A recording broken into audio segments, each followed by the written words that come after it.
Y'all ready for this?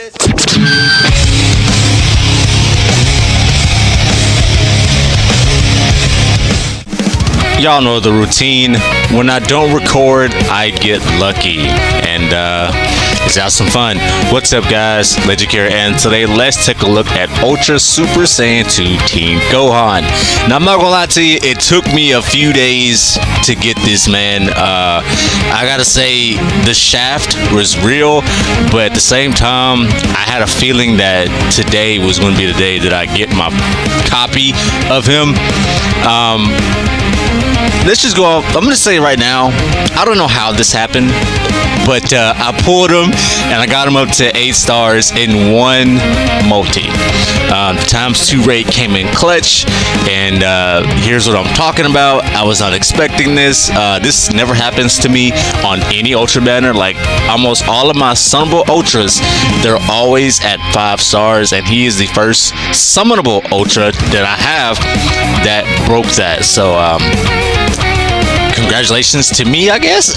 I don't know, but this nerd here, what can we say versus what can't we say? He is without a doubt one of the best characters in the game. There is a bit of a debate going on as to who's better between him and Super 17.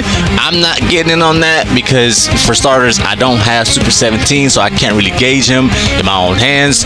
But just facing off against him, Super 17 is a hyper offensive nerd that does entirely too much, has too much given to him at the start, and from days on in, this Gohan here, this has a lot of gimmicks tied into one. But I mean, it really depends on your personal preference. Whatever you feel, that's entirely up to you. Just know that I respect that, because I don't care too much about ranking characters, because I just go based off my own individual fun. That's how I rank characters. But overall, this guy here, he's a strong unit. He has made his presence known in PvP. It's pretty obvious that he's going to be a problem. We knew for a fact that he was going to be a problem after they dropped the complimentary video for us to see what does this guy have in his kit. We already know all this, but I gotta say this, for an Ultra, I feel like this Gohan's stats is entirely too low. Now, he's only at 8 stars for me, but if you were to max him out at 14 stars and all that stuff, take away that 13k, he's not really hitting relatively hard for like 170. I mean, for like 270. He's literally hitting for at least about like 267 or something like that, if my math is correctly. The math ain't mathing in my brain this morning. But overall, I just don't necessarily think that this guy here has the stats to back it up. But we all know for a fact that if a unit's stats are not looking too good, then that means they have the kit to back it up. And I think this Gohan has just that. Stats wise, yes, it's questionable. If you come to me and say his stats are questionable, I'm not gonna disagree with you.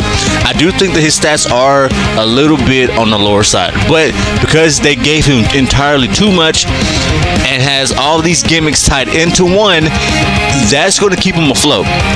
Now, how is he going to perform off the feature boost when time comes? I mean, I still think he's going to be really good, but at the same time, I think he's going to get carried by his kit. And again, that's not necessarily a bad thing, but I'm going to tell you right now, I'm not a fan of this Gohan, because to me, the meta did not need this.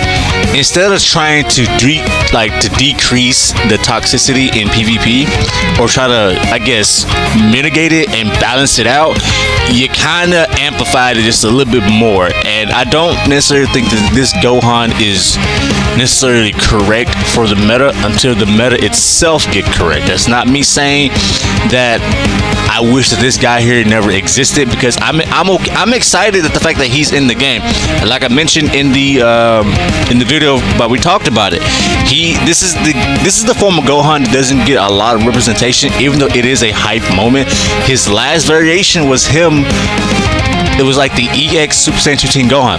That was the last variation that we got, I believe.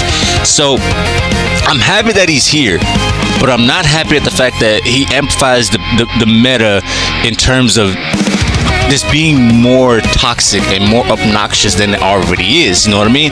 But by now, we already know what this guy's capable of doing, so no need to do a deep dive. One of the things that I am curious about is, I guess, how well can he handle, I guess, these overly busted setups in Treasure Battle. I don't know what I'm talking about. This is too early in the morning for me. I am super tired, guys. But overall, here's the setup. It's gonna be him on Sun Family because I don't think that Hybrids is still quite ready just yet. I mean, you could run a hybrid setup if you want to, but for me, I'm gonna try him on Sun Family because I do think that that is his secondary intended tag, while I do think that Hybrids is his intended purpose. But I do think Hybrids could use maybe one more buff, maybe in the blue department, because I do think that sort of Trunks and the Blue Beast Gohan's time is kind of sort of aging out. So I do think that those two guys need to be replaced. But yeah. With all that said, like, comment, and subscribe. Enjoy today's video, but for now, let's see how well a 8-star Super Saiyan 2 Team Gohan counter today's meta.